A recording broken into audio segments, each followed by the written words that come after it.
Oh, welcome back to another Lead Stronger, Longer. This is the podcast that empowers you to purposefully lead your life, Mm. personally and professionally. My guest today is Michele Risa. She's the CEO and founder of Collaborative Solutions, Inc. and president of Only the Source. She's a leading figure in empowering thought leaders and influencers to align with their deepest aspirations and embody consciousness. Recognized as an expert by the Mashid Group and Elevate Network, Michele holds a master's degree from Columbia University and is a certified conscious business change agent. She has studied under renowned masters such as Yogi Bhajan, Deepak Chopra, and Marianne Williamson. Michele is a sought-after speaker, award-winning co-author, and passionate advocate for peace, planet, and disease prevention. As America's mindfulness expert, she integrates neuroscience with ancient practices to foster inner transformation and manifestation. With a holistic approach spanning personal, professional, and community realms, Michele's impact extends to her roles as a TV producer, executive consultant, and strategic advisor at womenchoice.com, an international organization dedicated to empowering women and fostering their professional growth. Her dedication to advancing thought leaders for world peace is evident in her various endeavors, including her involvement with the Conscious World Citizens Academy and her presidency at the Manhattan Holistic Chamber of Commerce. I am so thrilled to introduce you to Michele Risa. She has recently become kind of a soul sister to me, and I am so excited to have her share her story. I will make sure she shares the one special one I'm excited about. But let's start off, Michele, with our favorite quote. What's your favorite quote or mantra? Thank you. And thank you for that very kind bio. I was just saying, oh, here's my book. Conscious Entrepreneurs. It's part of my blood. Answer your question, quote. So if you can indulge me, I have more than one. So I'd love to share one from Marcus Aurelius, 161 AD, a little bit beyond yesterday. And his quote is, "Waste no more time arguing what a good person should be. Be one." And if I were to choose one, this would be my guiding motto. Live it, be it, model it. I feel there's no other litmus test greater than that to tell me who I am and what type of life I am living, and how honestly and authentically I'm living. So if I can then come to a current quote, if we take very current, if we take anything from Navalny's life, excuse me, maybe it is simply to inquire, what do I stand for? Sports. ESPN's Coach of the Century, John Wooden, put on your socks. It's from Consistency on the Fundamentals. And last but not least, I had to quote a woman, Pema Chodron, "You are the sky, the rest is just weather." So I'll say to your audience, let's do all that, change the world, one person at a time, together. So good. Yeah. And yes, that's one of my favorites from Pema Chodron. Thank you for that. Wow. Well, you have multiple specializations. You really do. But it all threads towards being an authentic, conscious, intentional being and showing up in all that that stands for. But what has led to your specialization, and especially around your experience that is so evolved now, in terms of, I mean, you've got quite a history behind you. So share with us that story, that journey. Thank you. I was thinking I'll go to the story. 30 years ago, 30 years ago, and so this was last year, not, I mean, 2023, not too long ago. I had a 30-year reunion. So this is the story from that. And what was the reunion for? 30 years ago, in the early 90s, I was part of the American and Russian Women's Alliance. And at that time, Yeltsin was president of Russia. And they were privatizing, he was privatizing industries. As a result, he started firing indiscriminately women and basically saying, go back to the kitchen, right? And as a result of being part of this organization, we went to Moscow and St. Petersburg, set up business incubators, and said to them, start your own business. Here's how you do that. So you're no longer reliant on others to support yourself and your family. Okay? I'm telling this story because as we were all sitting for lunch earlier, last year, and they said, well, what are you doing now? And let me answer that. I'm helping women in the Middle East, MENA region, Middle East, North Africa, a project that will employ 1 million low-income women. And as I said just that to them, they said, oh, you're doing the same thing. And I went, oh, I am. Not Russia, but now it's the Middle East. And let me just say, when I graduated Columbia Graduate School, the first job I had was teaching neurologically impaired children in the Upper West Side of Manhattan. So truly, I think I can see this thread. I didn't realize it, right? But I have always had that advocacy or heart. I think it's heart, right? So from graduating my graduate school to 30 years ago in Russia to today, I think that's who I am. Yeah, I have chills because this to me is that piece that we're all searching for. And when we don't connect with that, we're always looking outside of ourselves. We're always looking to compare ourselves, and then to just culminate all your quotes. Be one. You are, right? You're the sky. This is so incredible. And what I want to say to everyone listening, taking a moment and really understanding the perspective of that when you said, someone outside of you actually said, hey, that's the same thing. And No. you didn't have an agenda. And I think this is really important, especially for type personalities like mine, where I am very focused on driven and driving a specific outcome. But that is all agenda driven. And I don't know that that is the best way, even for leaders. So I want to take to heart and travel on this next journey with you, knowing what you just said of the 30 years and that it's in you as your heart. That's what breathes you. That is everything that you are. Was there a crucial early mistake? Mhm. And you know what that means, right? Because it's really, we learn from our mistakes. And I'm wondering if you have one, or it's just you followed your heart, and maybe that's what we all just need to do. Maybe we won't have so many mistakes if we follow our heart. I thank you, thank you. What's coming to me to say, Stephana, is to say I actually think we all have some soul mission.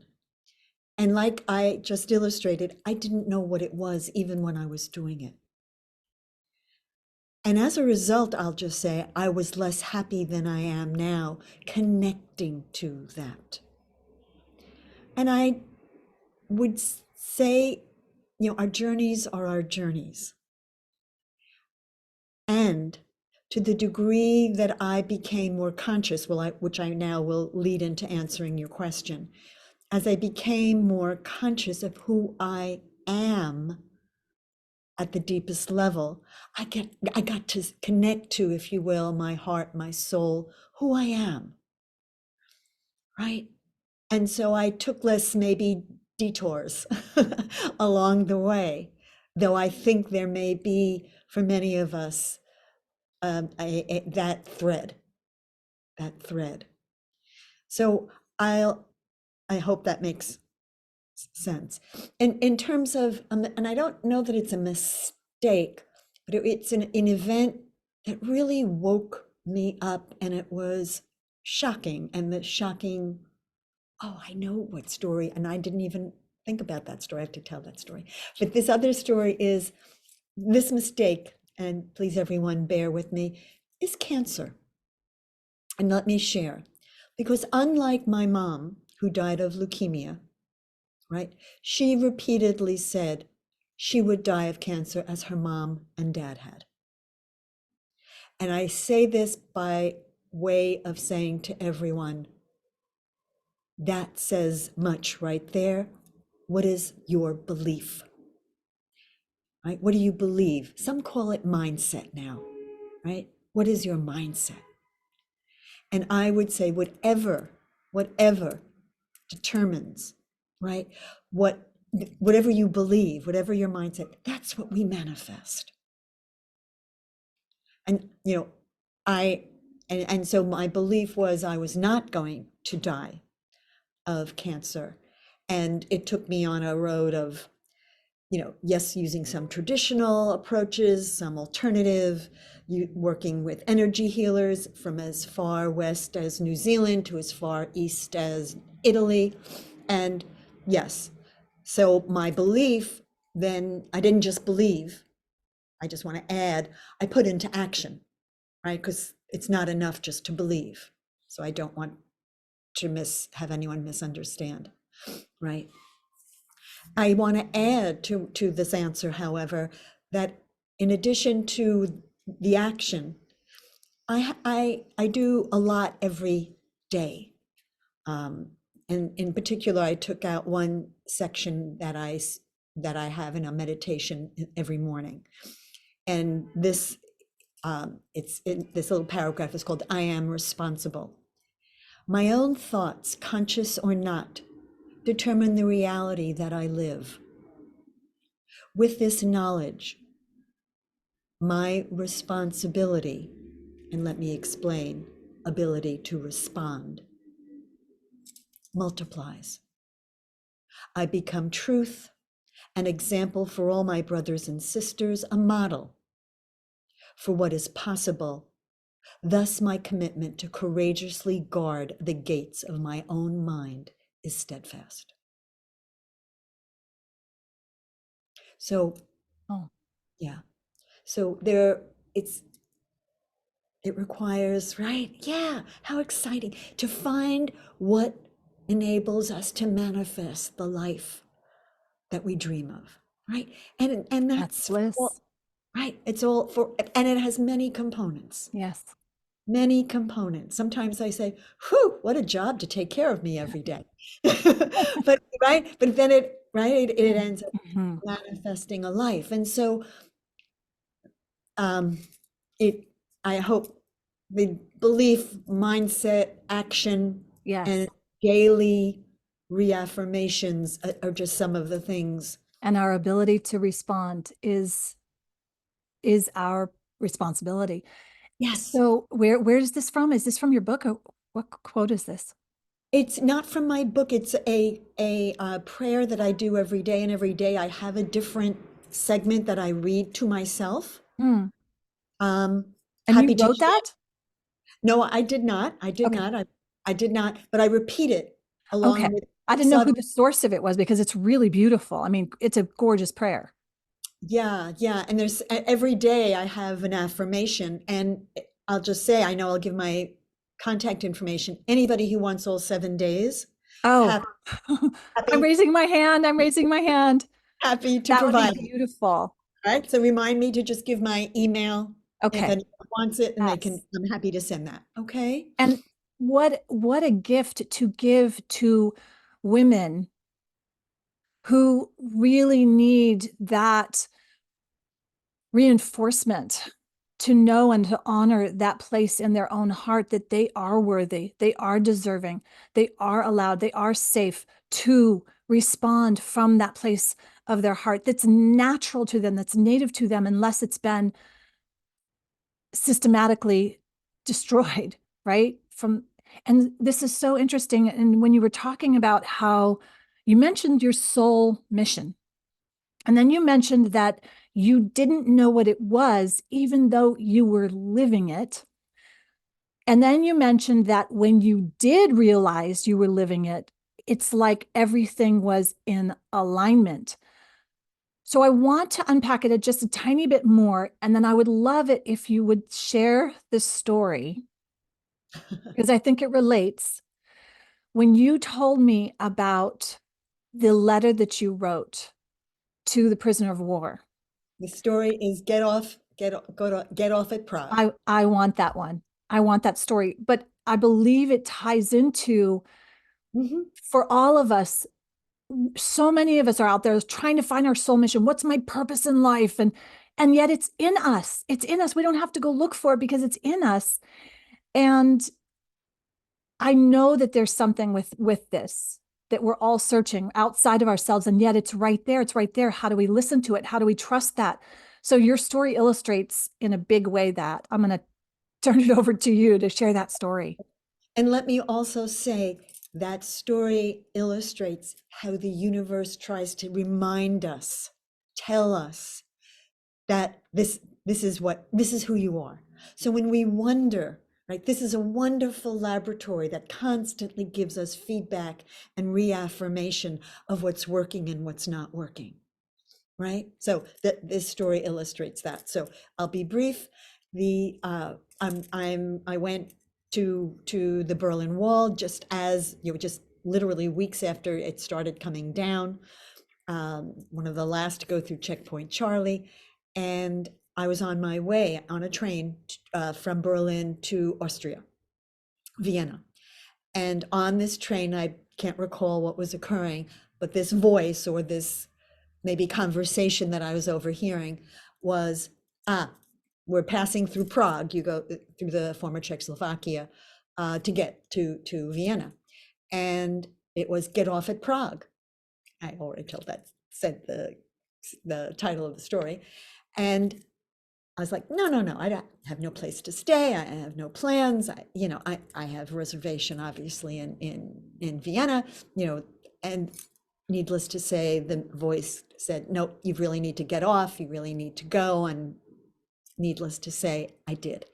And yes, I found a place to stay. And the next day, I woke up to celebration. I mean, the city was parading and flags and just they were all just wonderfully celebrating, to which of course I said, hey, what are you guys celebrating? And they then declared, we just elected our first democratically elected president. To which I said, wow, who's that? To which they said, Václav Havel. And I then said, I know him. And they all kind of cringed their faces, going, you know him? How might you know him?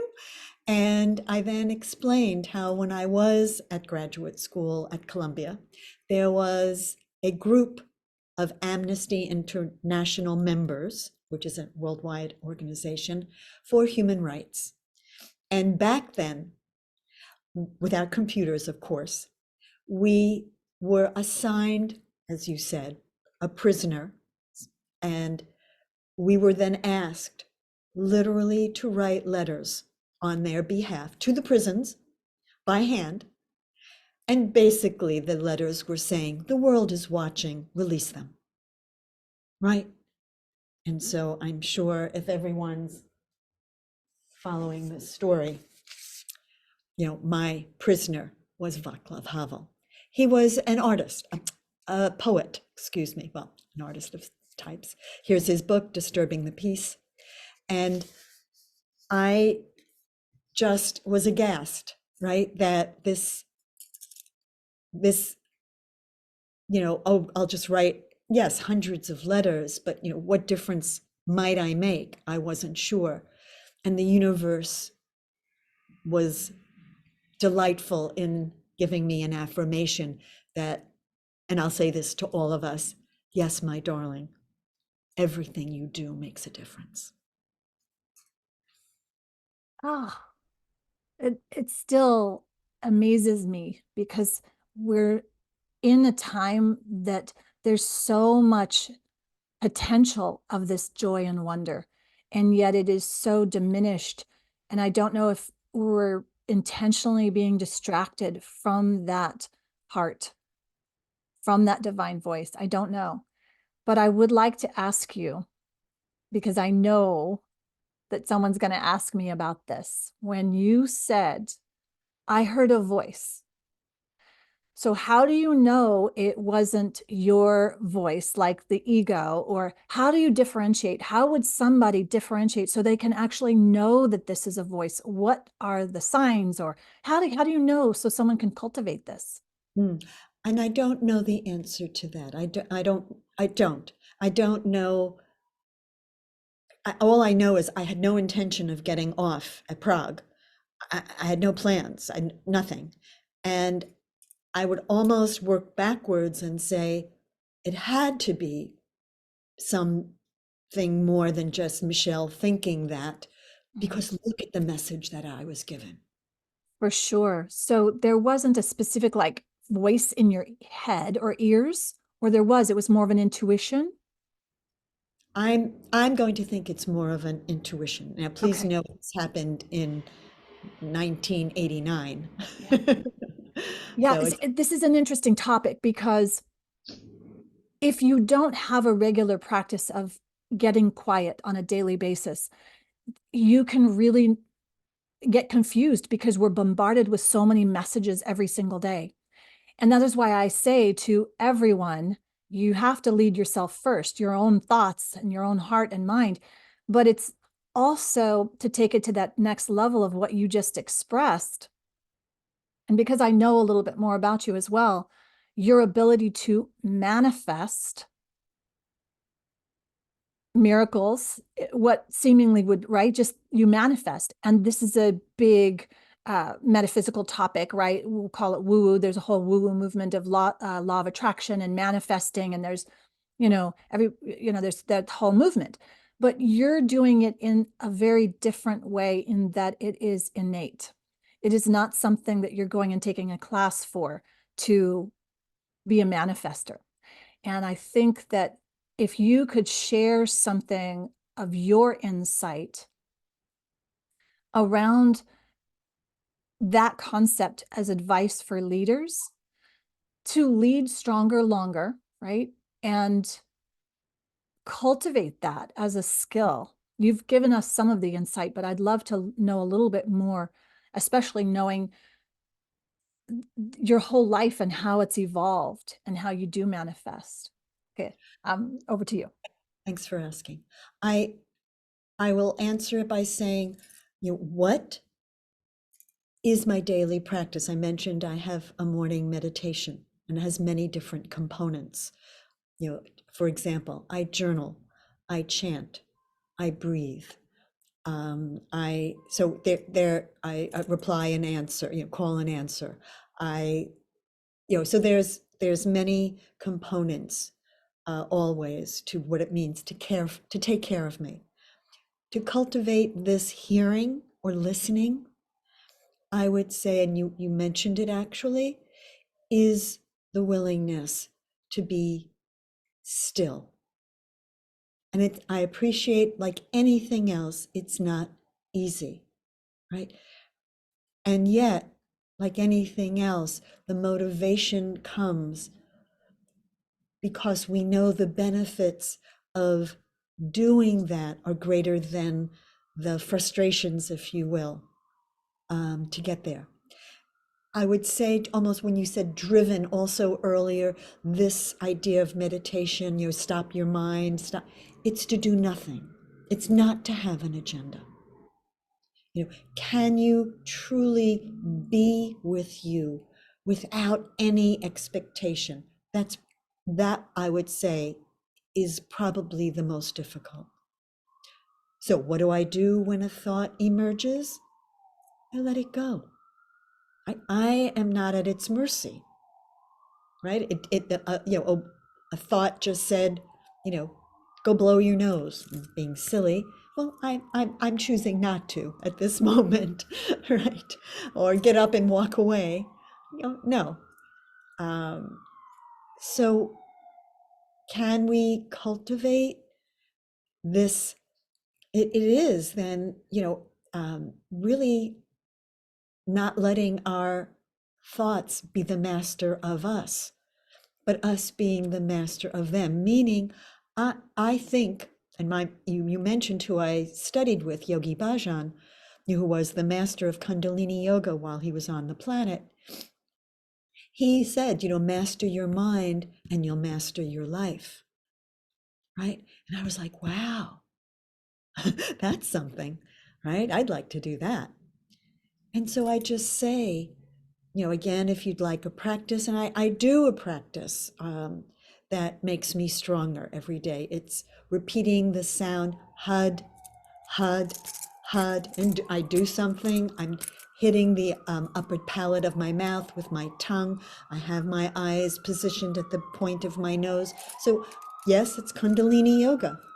It's a meditation I do most mornings for 11 minutes, excuse me. And when I'm not doing that, do you want me to stop this? Okay. Uh, That's New York City for you. It is New York City. There's nothing better than a lovely ambulance. Exactly. May it get to where it needs to go as That's quickly right. That's as right. it needs to. Let's send it blessings, because it gets caught in traffic. So I do want to say, in terms of, because, I just want to add to just the end of that sentence. okay, sure. In addition to that meditation, it's 11 minutes. There's something I do to go very deeply into me that's challenging physically and mentally and emotionally for 62 minutes. Okay? Now, did I do that overnight? No, I did not. Do I personally love that type of challenge? Yes, I do. I've run New York City marathons. So I'm nuts. I Wait, wait, got wait, wait. So you do the 11-minute Kundalini. And there's another meditation that is within the Kundalini Yoga, um, you know, branch. Uh-huh. And every Saturday I do something for 62 minutes. That's much, much deeper and much more challenging. And he says about this meditation, again, Yogi Bhajan, which he's no longer alive, said, you want to clear out your subconscious garbage? You do this once a week, you got it. And you want to change your projection, right? We know we're energy and how we are projecting energy. I mean, we're energetic beings. I'm Right, sitting here projecting energy, right. right?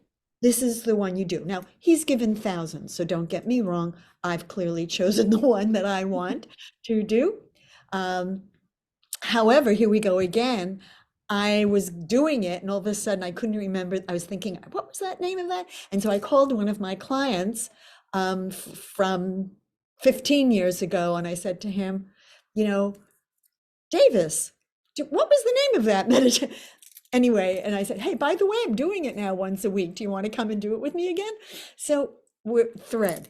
I was inviting him and all of his younger friends to join me once a week. So I'm sorry, I'm digressing, but No, wait, that would okay, so wait, what's the name of it? it's the Jupiter. Called Jupiter meditation. And again, anyone who would like that, I can send it. Okay. And let me remind myself what I'm promising. I will definitely remind you, because maybe we should have you on just to go through the meditation. I think this planet needs it. Okay. Uh, Years ago, oh my gosh, 25 years ago, I did practice Kundalini yoga, and I would wake up at 4 in the morning and go and practice and it was really fantastic. And then I didn't do it anymore. Right? But you've inspired me, especially because looking at you, I mean, you are radiant. You're just vibrantly beautiful. And I know the practice of yoga, and there's Tai Chi and Qigong and all of these. It is a matter of what resonates with you. So if you're hearing this right now and you're seeing Michele and you're like, I want to know that too, then maybe this would be for you. But it's one of those things where I don't encourage people to do something just because somebody said to do it, like a celebrity or somebody said to do it. If it resonates, you're like, oh, yes, that really feels delicious to my Exactly. soul right now. Let's Exactly. do that. Yeah. And please know that, as I said, he gave thousands. Now, and I think I said this, I chose this one. It resonated with me. And I just happened to remember that, wow, 10 years ago, I was offering that to some of my clients. So, yes.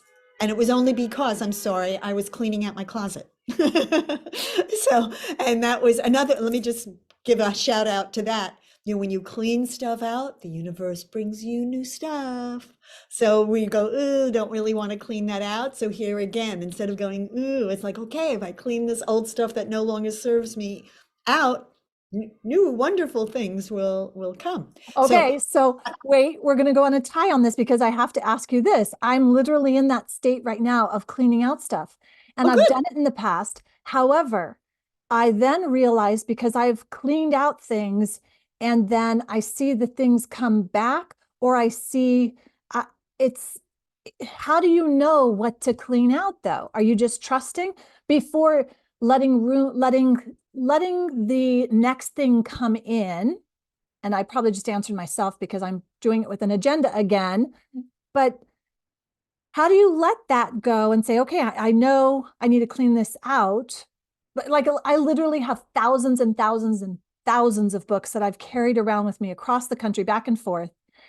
And when I look at them, I have joy and I don't want to get rid of them, but I don't need them. I mean, but so it's like, oh, and yet I'm just at that cusp of I want to be free so I can travel more. Yeah, anyway, I'm asking you to solve my problem for me right now.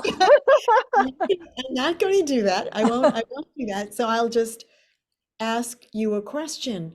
You know, if you were, and I'm sure you were just listening to yourself say, I really want to get rid of it. I'm carrying it around. I mean, you even heard how you were describing it, almost like, this ball and chain. I want to travel more, if that's what you just said. So almost physically, you're saying this is keeping me stuck. Mm, So I'll just say to you, as some part of you is saying, might I, if it's keeping me stuck and I want to be more free, what can I tell myself about these books? How else could I have them other than physically mm, in my mm. home? How Yeah, else? so you're staying curious, you're staying inquisitive. That's that's what I hear you saying. Staying curious, not being so rigid in the agenda. Right. So as I just answer your question, as I was throwing lots of papers and things out, I said, I know I have it. Doesn't mean exactly it's on my computer. I no longer Mm, need those. mm, mhm, Right. I mhm. haven't looked at them for 20 years. So if I haven't looked at them for quite, not like yesterday, the likelihood is it's no longer needing to clutter my life, and I can have resources that really are more in line with what today Yeah, presents. yeah, so good. Okay, so I know I diverged off, but I just want to talk. I just want to honestly.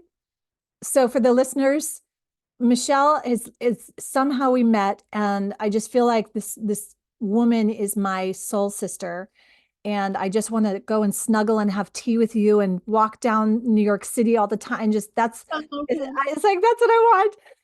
Okay. So let me stay on target, but advice for leaders to lead stronger, longer. So in addition to a daily meditation, which again is at a unconscious or energetic level, so I'm going to advocate that. I also pulled out a quote from Maya Angelou, and her quote is, "You can only become accomplished at something you love. Mm, Don't make money your goal. Instead, pursue the things you love doing and then do them so well that people can't take their eyes off you. Mm-hmm. That's what I would say. Yeah. Yeah. Fabulous. I know you have a go-to book. Maybe there's more than one, but share your go-to book or books. And I'm going to deviate and mention my go-to movie, if you don't mind. Okay. So, Naiad.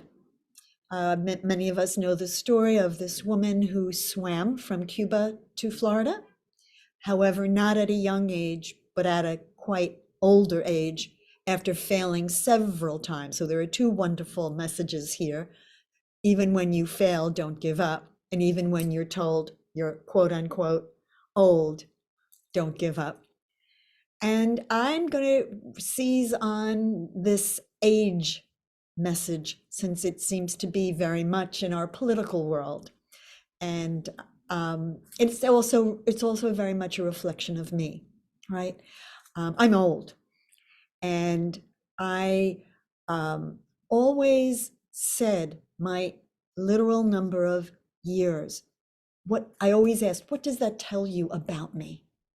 And my answer has been, it tells you how many times I've circled the sun, right? Does it really tell you, how I live or who I am or what lessons I've learned or how I make my decisions, right? What wisdom, I have. So I would ask us we have, sexism and other isms. Ageism exists as well. And I think that's what we're actually practicing as we compare a 77-year-old to an 81-year-old, both of whom will be running for president of the United States this year. And so are we talking about the importance of giving speeches or decisions? And if you don't mind, I am, because I asked myself this question too. A friend of mine from Italy said, why are you guys, voting for two people that are so old, right? And I just want to say, from age 78 to 81, President Biden successfully enacted a bipartisan infrastructure bill, a bill focusing on gun safety, which for years, decades couldn't be done, a bill combating climate change. I said combating, sorry. A bill that raises corporate taxes and reduces the cost of prescription drugs, right? A bill promoting domestic semiconductor production, a bill ensuring marriage equality, a bill guaranteeing proper care and benefits for our veterans and their beneficiaries, of course, and simultaneously lowered inflation, created jobs, driven our economy to unprecedented growth, and strengthened the US position amongst our allies. And last but not least, the other day, he canceled $1.2 billion in student debt. I'm sorry, that was yesterday. I appreciate your listeners may say, ugh, right? And all I say is just consider, right, skills that someone needs as a president, right, versus speeches that someone gives. And I think that in tying that in with Naiad and knowing that it really doesn't do any of us justice to say or put someone at an age and say they cannot impact. Because I know I took my sons to meet their great, great, great uncle who was 100 and some years old. I was, I think, right at 100. And their great aunt was in her early 90s and just the most vibrant, amazing woman. And then Steve, who was a veteran, was telling us about the wars and everything that he was talking about and just sharing those stories. It doesn't matter whether you're a president or whether you're a grandmother or swimming across. It doesn't Right. matter.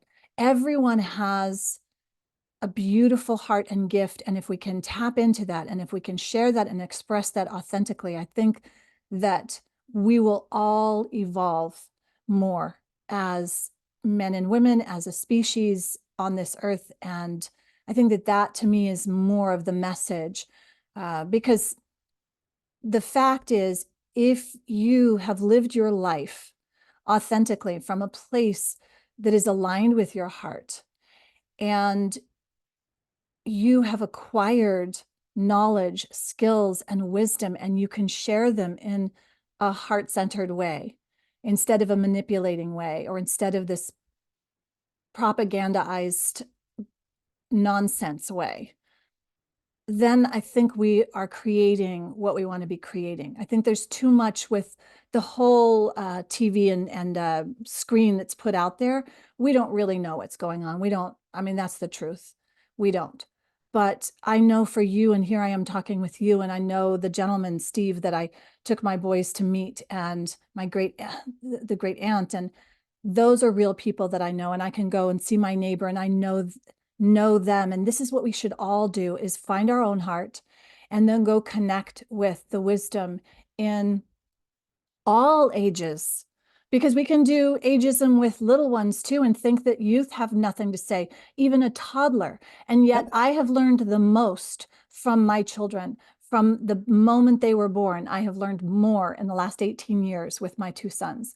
So this is definitely something to meditate on, something to contemplate.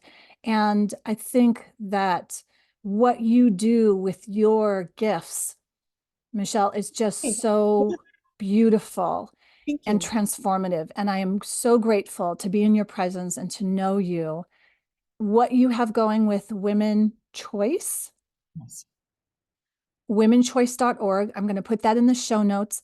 But is there something, I know you have something relevant right now. Is there something as we say goodbye, and I'll put in the show notes, but if there's something you want to share with the audience in terms of contact information, anything about that?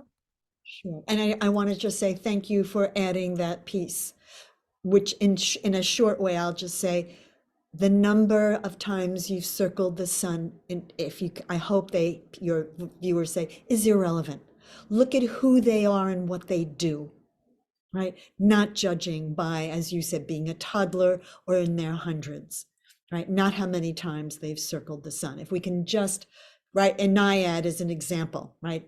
She was told you're too old to be able to do this swim, and yet she did. So if we can just hold that possibility, thank you. Yes, indeed. So I think email is really wonderful for me, and it's a very simple email. It's my first name is Michele, so it's just the M, and then my last name, 4 letters, Risa, and there's an 11 after that. So MRISA11@gmail.com. Very easy to remember. Certainly look at, womenchoice.org to learn more about what I'm doing in the Middle East. We are having informational sessions and starting back up in April. So anyone who wants to be a social impact entrepreneur, which means you're making money and making a difference in the world, be happy to speak with you. There's many ways to contribute. And is there That's any? perfect. Yes, I love it. That's great. I'll make sure it's in the show notes. But again, thank you so much for your time. And folks, you've got her email. So she's given you permission, not me. So if you blow up her email, that's all great on you guys. And then in terms of the meditation, I'm going to follow up with you on that. Again, thank you so much. I am so grateful for your time and your wisdom and your stories. They're so beautiful. Thank you. Thank you. All right. Until next time, lead stronger, longer, purposefully. Make it a great week.